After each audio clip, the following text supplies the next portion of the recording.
નમસ્કાર વિદ્યાર્થી મિત્રો, આજે આપણે ધોરણ 9 ની અંદર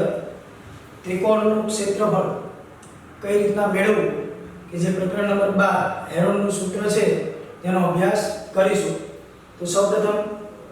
કોઈ પણ શુભ કામની શરૂઆત કરતા પહેલા શ્રી ગણેશાય નમઃ। ધોરણ 9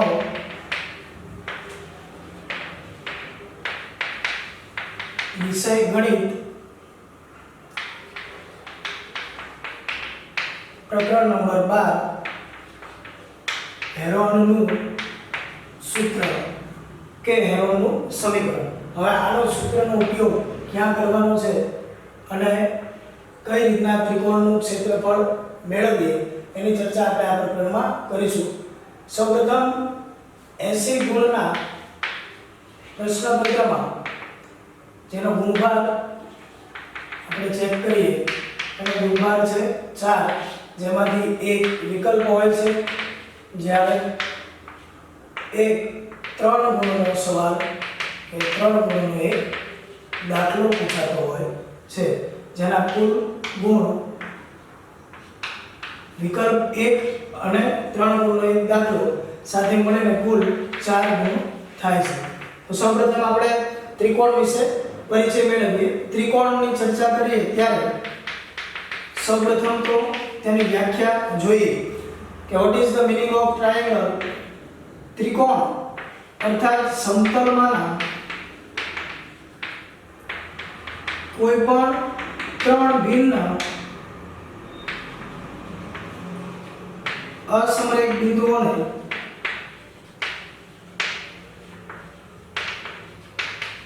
જોડતા રચાતી બંધ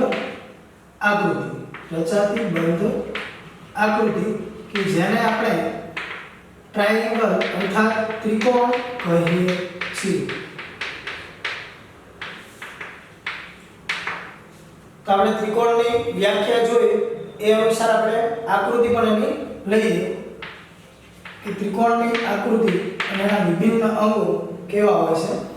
તો સ્ટાર્ટિંગ માં કીધું સમતલમાંના કોઈ પણ 3 ભિન્ન અસમરેખ બિંદુઓ। તો આપણે સમતલ અર્થાત પ્લેન ની અંદર કોઈ પણ 3 બિંદુઓ લઈએ। આકૃતિમાં અહીંયા પ્લેન સમતલ ની અંદર મેં 3 ભિન્ન અસમરેખ બિંદુઓ દર્શાવ્યા છે કે જેના નામકરણ આપણે કરીએ કે એક બિંદુનું નામ A, B અને C। તો હવે અહીંયા આ ત્રણેય ભિન્ન છે અર્થાત જુદા જુદા છે અને અસમરેખ બિંદુ આ સ્પષ્ટતા કરેલ છે કે અસમરેખ અર્થાત એક જ રેખા પર આવેલા નથી। અહીંયા તમે જોશો ખ્યાલ આવશે કે B અને બિંદુ C બંને એક રેખા પર છે જ્યારે A બિંદુ BC રેખા પર નથી। તો અહીં આ A અને B બિંદુ તથા બિંદુ B અને C અને લાસ્ટમાં A અને C આ ત્રણેય બિંદુઓને જોડતા રચાતી જે આકૃતિ છે અહીંયા જોતા તમને ખ્યાલ આવે કે અહીંયા આકૃતિ બંધ થઈ જાય જેને આપણે ત્રિકોણ કહીએ છીએ। તો આવી રીતના ત્રિકોણ એના અંગ વિશે પરિચય મેળવી। સૌપ્રથમ એની વ્યાખ્યા આ આકૃતિ। હવે આની અંદર કયા કયા ત્રિકોણના વિભિન્ન અંગ આવે છે જેનો પરિચય કેળવી। સૌપ્રથમ તો 3 શિરોબિંદુ આવે છે। તો હું લખું છું ત્રિકોણના અંગો કે જેમાં પહેલું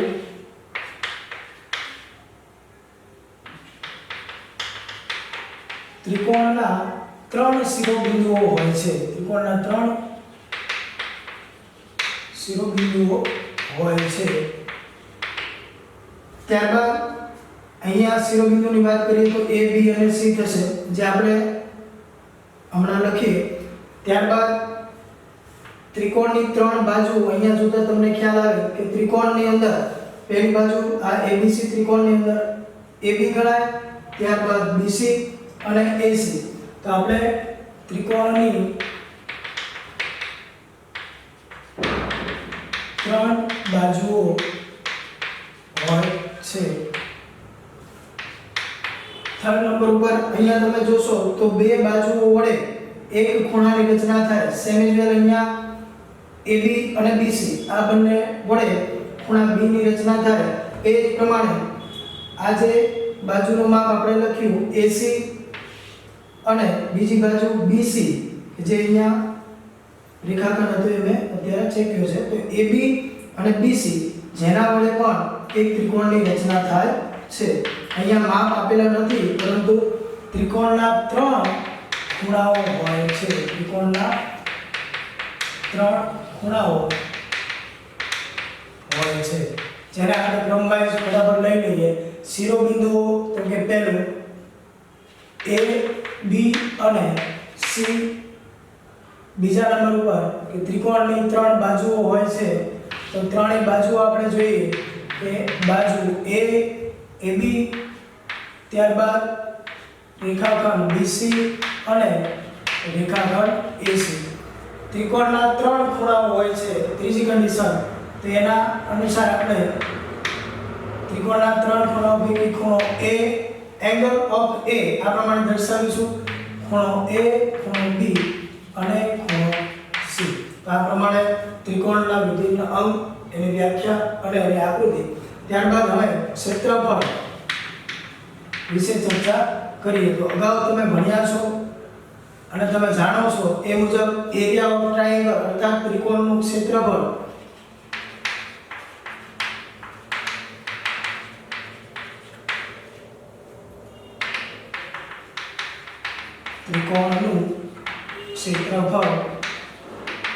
કયા સૂત્ર આધારિત મેળવો સ્વાભાવિક વસ્તુ આપણે ત્રિકોણ કે જે સમબાજુ ત્રિકોણ હોય કાટકોણ ત્રિકોણ હોય ત્રણેય બાજુ સમાન હોય ત્રણેય બાજુ સમાન ન પણ હોય તો એવી કન્ડિશન દરમિયાન આપણે ત્રિકોણનું ક્ષેત્રફળ બરાબર 1/3 ગુણ્યા પાયો ગુણ્યા વેગ અનુસાર મેળવતા હવે જ્યારે ત્રિકોણ કાટકોણ ત્રિકોણ હોય ત્યારે અર્થાત બે બાજુ વડે બનતો ખૂણો આમાં 3 ખૂણા હોય છે ખૂણો A B અને ખૂણો C એ મુજબ કોઈ પણ એક ખૂણો જો 90 નો હોય તેને કાટકોણ ત્રિકોણ કહેવાય તો અહીંયા કાટકોણ ત્રિકોણનું ક્ષેત્રફળ જો શોધવું હોય તો કઈ રીતના મળે એનું પણ સૂત્ર આપણે જોઈએ કાટકોણ ત્રિકોણનું ક્ષેત્રફળ બરાબર 1/3 ગુણ્યા કાટખૂણો બનાવતી બે બાજુનો ગુણાકાર આવશે કાટખૂણો બનાવતી બે બાજુઓનો ગુણાકાર લઈશું એ સિવાય જો ત્રિકોણની અંદર ત્રણેય બાજુઓના માપ સમાન હોય તો જેને સમભુજ અથવા સમબાજુ ત્રિકોણ કહેવાય એનું જો ક્ષેત્રફળ મેળવવાનું હોય તો આપણે સૂત્ર લખીએ કે સમબાજુ ત્રિકોણનું ક્ષેત્રફળ બરાબર સમબાજુ ત્રિકોણનું ક્ષેત્રફળનું સૂત્ર જોઈએ બરાબર કે ભાઈ વર્ગમૂળ 3/4 ગુણ્યા બાજુનો વર્ગ રહી વાત બાજુને વર્ગમૂળ 3/4 ની સાથે જે તે બાજુ અહીંયા સમબાજુ છે અર્થાત ત્રણેય બાજુ સમાન જ હોવાની તો એ બાજુનો વર્ગ લખી અને જવાબ તમે આ પ્રમાણે મેળવી શકશો હવે હેરોમના સૂત્ર અનુસાર તમારે ત્રિકોણનું ક્ષેત્રફળ જો મેળવવાનું થાય તો આપણે એની ચર્ચા કરીએ જે આપણું પ્રકરણનું નામ છે હેરોમનું સૂત્ર કે જે ત્રિકોણના ક્ષેત્રફળ શોધવામાં આપણને મદદરૂપ થશે તો હેરોમનું સૂત્ર અહીંયા કોઈ પણ ત્રિકોણ ધારો કે આપેલ ત્રિકોણ ABC છે તો ત્રિકોણ A B અને C જેની બાજુઓના માપ AB અર્થાત આપણે સ્મોલ a BC અર્થાત આપણે સ્મોલ b અને AC અર્થાત સ્મોલ c વડે જો દર્શાવીએ તો આપેલ ત્રિકોણ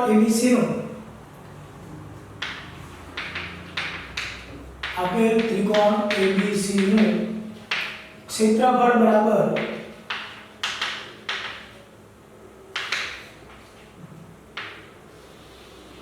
વર્ગમૂળની અંદર s કૌંસમાં s - a s - b અને s - c અનુસાર ત્રિકોણનું ક્ષેત્રફળ મેળવવાનું થશે, જ્યાં s એટલે આપેલ ત્રિકોણની અર્ધ પરિમિતિ. s બરાબર ત્રિકોણ ABC જે છે એની અર્ધ પરિમિતિ. ટૂંકમાં પરિમિતિ અર્થાત ત્રણેય બાજુઓનો સરવાળો AB, BC અને AC ભાગ્યા 2 એ તમને અર્ધ પરિમિતિ બરાબર મળશે. પરંતુ અહીંયા આપણે AB બરાબર શું લીધું છે તો કે સ્મોલ a, BC બરાબર તો કે સ્મોલ b અને AC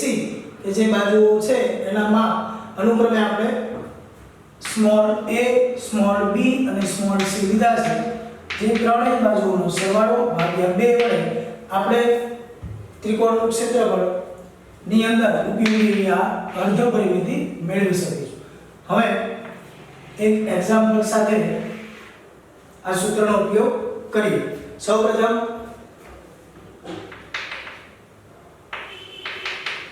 એક્ઝામ્પલ નંબર 1.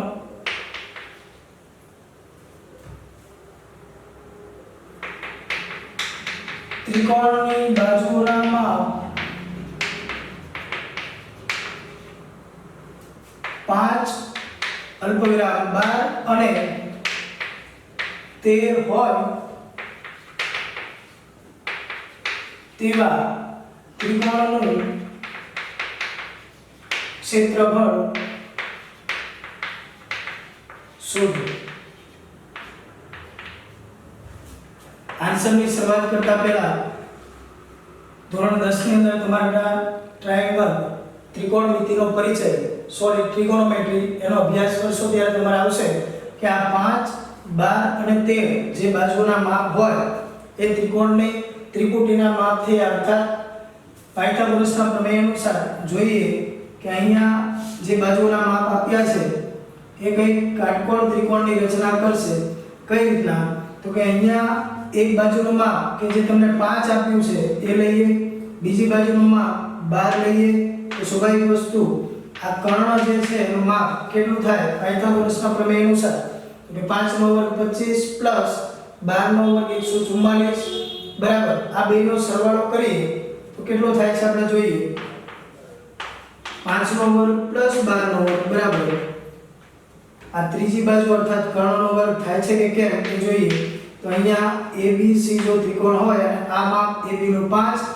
અને BC નું 12 હોય તો શું કહે છે પાયથાગોરસનો પ્રમેય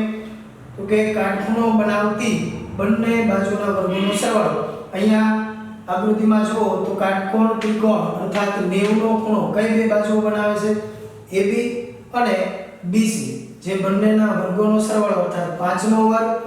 વત્તા 12 નો વર્ગ કેટલો થશે 5 નો વર્ગ અર્થાત 25 અને 12 નો વર્ગ એટલે કે 144 જે તમને મળે છે કર્ણના વર્ગ અર્થાત કર્ણનો વર્ગ તમે અહીંયા જુઓ તો AC છે એના વર્ગ બરાબર કિંમત મળે છે. તો 25 144 એટલે 169 થશે. અહીંયા AC ના વર્ગ બરાબર તમને 169 મળે છે માટે થઈને AC ની કિંમત વર્ગ દૂર કરો એટલે સામેની કિંમતને તમારે વર્ગમૂળમાં લેવામાં આવે છે તો 169 નું વર્ગમૂળ અર્થાત 13. અહીંયા તમે જોશો તો ખ્યાલ આવી જશે કે પાયથાગોરસ પ્રમેય અનુસાર આની રચના જોઈએ તો આપેલ ત્રિકોણ કે જે AB અને BC બાજુ વડે 90 અંશનો ખૂણો રચાય છે માટે તેને કાટકોણ ત્રિકોણ થાય. તો અહીંયા ત્રિકોણનું ક્ષેત્રફળ મેળવવું હોય તો એક ફોર્માલિટી પૂરતું આપણે જોયું છે બરાબર. પણ ત્રિકોણ ABC હોય જેની બાજુઓના માપ તમને આપી દીધા છે 5, 12 અને અહીંયા માપ આપી દીધું છે 13. તો એનું ક્ષેત્રફળ મેળવવું હોય તો અહીંયા આ પાયો ગણાય અને આ AB છે વેધ ગણાય. તો એ પ્રમાણે પણ મેળવી શકાય કે ત્રિકોણ ABC નું ક્ષેત્રફળ બરાબર અને કાટકોણ ત્રિકોણ છે તો આ પણ ફોર્મ્યુલા આપણે ઉપયોગ કરી શકીએ. બીજા નંબરનું કે કાટકોણ ત્રિકોણનું ક્ષેત્રફળ બરાબર 1/3 ગુણ્યા કાટખૂણો બનાવતી બે બાજુનો ગુણાકાર. અહીંયા કાટખૂણો કોણ બનાવે છે એક બાજુ AB કે જેને આપણે વેધ પણ કહીએ અને એક બાજુ BC કે જેને આપણે પાયો પણ કહીએ. તો અહીંયા 1/3 કાટખૂણો બનાવતી બંને બાજુઓનો ગુણાકાર લઈશું. તો 1/3 ગુણ્યા કાટખૂણો કઈ બે બાજુ બનાવે છે જોયું આપણે AB અને BC તો એ બંને બાજુનો ગુણાકાર આવશે AB ગુણ્યા BC જવાબ શું મળે છે તો કે 1/3 ગુણ્યા AB બાજુનું માપ જે છે 5 અને BC નું 12 5 ગુણ્યા 12 અંશ છે ઉડાડતા 12 ને 2 વડે ભાગો એટલે જવાબ તમારો 6 મળશે 6 ગુણ્યા 2 એટલે 12 થાય માટે થઈને ઉપર 5 અને 6 આવે છે જે બંનેનો ગુણાકાર 6 × 30 એકમ થશે અહીંયા બાજુના માપ સેન્ટીમીટર કે મીટરમાં આપ્યા નથી જો આ સેન્ટીમીટરમાં હોય તો એનું માપ થશે ચોરસ સેમી અર્થાત સેન્ટીમીટરનો વર્ગ હવે આ જ ત્રિકોણનું ક્ષેત્રફળ આપણે હેરોનના સૂત્ર અનુસાર મેળવીએ તો હેરોનના ક્ષેત્રફળના સૂત્ર અનુસાર કઈ રીતના એની કિંમત મળે છે આપણે જોઈએ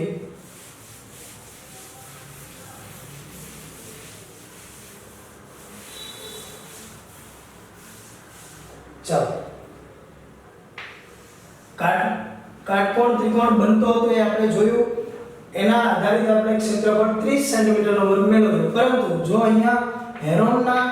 સૂત્ર અનુસાર મેળવવાનું થાય તો હેરોનનું સૂત્ર અનુસાર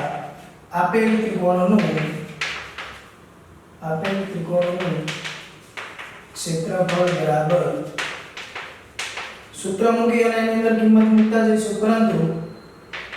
જો આ ત્રિકોણ ABC હોય તો ABC નું ક્ષેત્રફળ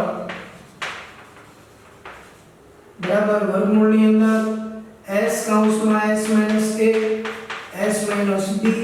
અને s - c થશે જ્યાં તમે જાણો છો એ અનુસાર a b અને c અર્થાત ત્રણેય બાજુના માપ કે જે 5 12 અને 13 આપેલા છે અને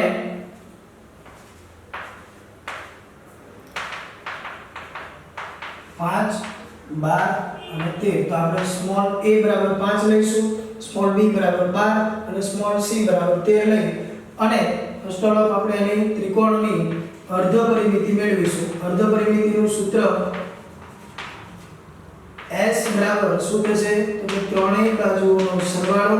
ભાગ્યા 2 ત્રિકોણને ત્રણ બાજુ હોય છે ત્રણેય બાજુનો સરવાળો અર્થાત પરિમિતિ ભાગ્યા 2 કરીએ એટલે એની અર્ધ પરિમિતિ માટે થઈને s બરાબર હવે કિંમત મૂકીએ a b અને c ની તો 5 12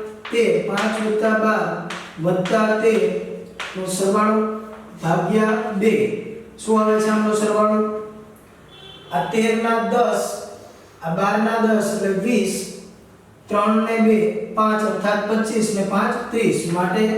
s બરાબર 30 ભાગ્યા 2 આવશે જેનો ભાગ ઉડાડતા 30 ભાગ્યા 2 અર્થાત 15 દુ 30 તથા ત્રિકોણની અર્ધ પરિમિતિ તમને 15 મળે છે યુનિટ અત્યારે એકમમાં આપ્યા નથી એટલે હું લખતો નથી હવે ત્રિકોણનું ક્ષેત્રફળની અંદર કિંમત આપણે મૂકીએ જોઈએ કે આ સૂત્ર અનુસાર મેળવ્યું છે 30 કયા સૂત્ર તો 1/3 ગુણ્યા કાટખૂણો બનાવતી બે બાજુનો ગુણાકાર યા તો પાયો ગુણ્યા 2 તો પાયો ગુણ્યા 2 ત્રિકોણ આપણે જોયો હમણાં ફરીથી તમારી સામે આકૃતિ એક વખત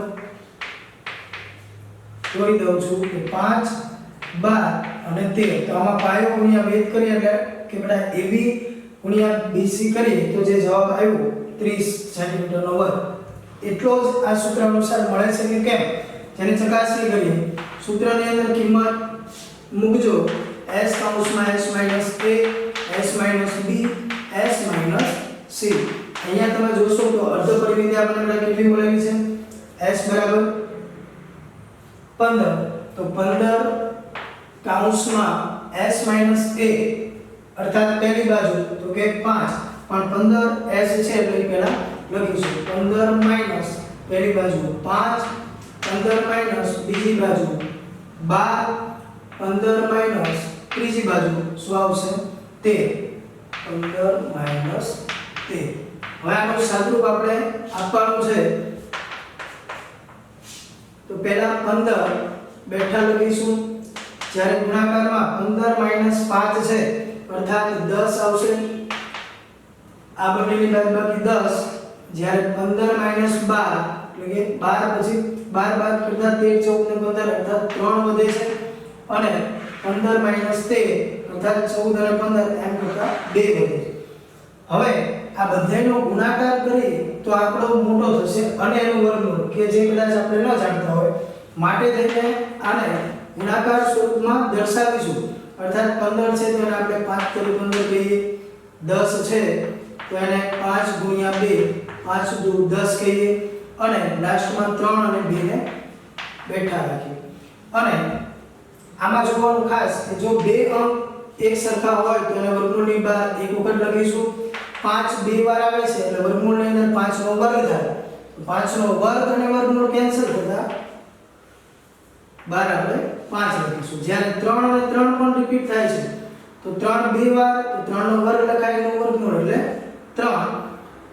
ત્યારબાદ 2 પણ બે વખત આવતા હોય એક વખત આપણે એને બહાર લખીશું. જો 5 બે વાર આવે છે, 3 પણ બે વાર અને 2 પણ બે વાર આવે છે. ત્રણે બહાર લખતા 5 × 15 × 2 અર્થાત 30 જવાબ મળે છે. તો માટે તેને તમે જોશો તો ખ્યાલ આવશે કે આપેલ ત્રિકોણનું હેરોનના સૂત્ર અનુસાર પણ ક્ષેત્રફળ 30 સેન્ટીમીટરનો વર્ગ મળે છે અને કાટકોણ ત્રિકોણ છે જેનું ક્ષેત્રફળ પણ આપણે જોયું એ અનુસાર 1/3 ગુણ્યા કાટખૂણો બનાવતી બંને બાજુનો ગુણાકાર. બંને બાજુમાં કઈ બાજુ 5 અને 12 કે જે કાટખૂણો બનાવે છે. અહીંયા ત્રીજી બાજુનો યુઝ થતો નથી, બરાબર.